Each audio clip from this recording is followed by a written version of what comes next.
France Inter. Patrick Cohen, le 7-9. Il va publier un album après 8 ans de silence. Un documentaire lui est consacré sur Arte samedi prochain. Ce matin, Rebecca Manzoni, votre Pop & Co se penche sur le cas Jean-Michel Jarre. Jean-Michel Jarre fait partie de ces personnalités dont on a lu régulièrement le nom dans la rubrique Les gens en cavalcade de Paris Match. Un musicien dont les titres de morceaux tels que Jonque de pêcheur au crépuscule peuvent suffire à rebuter. La trajectoire de cet homme n'en incarne pas moins un pan de la musique électronique française, un truc de niche devenu populaire. Parce qu'en France, l'électro commence notamment avec le musicien Pierre Schaeffer et son groupe de recherche musicale. C'est là et dans un studio de la maison La Radio que Jean-Michel Jarre débute et enregistre Eros Machine avec des lames de ciseaux, entre autres. Venant de cette avant-garde, Jean-Michel Jarre commet alors l'hérésie.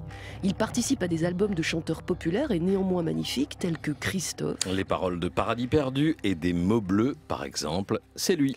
Jusqu'à ce qu'il soulève une question fondamentale avec Patrick Juvet.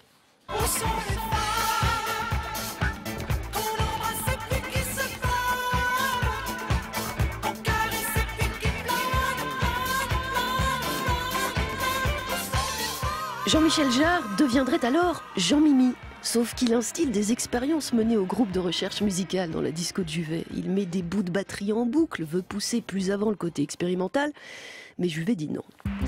Quoi qu'il en soit, ces incursions dans la musique populaire renforcent JMJ dans son idée de la musique synthétique. Un truc certes froid, mais qu'on peut fredonner aussi.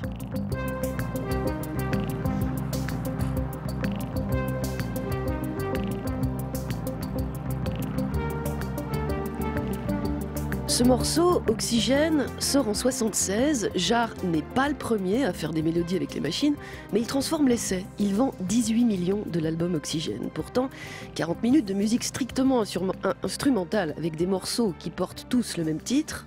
Oxygène, le 1, le 2, le 3, le 4, le 5, le 6. On ne peut pas dire que ça garantissait le succès. Non. Toutes les maisons de disques le refusent. Jarre signe sur un label de jazz qui s'appelle les Disques Dreyfus.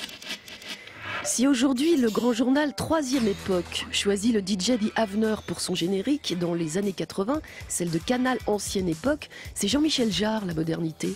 Le morceau Zouloukologie ouvre Mon Zénith à moi présenté par Denisot.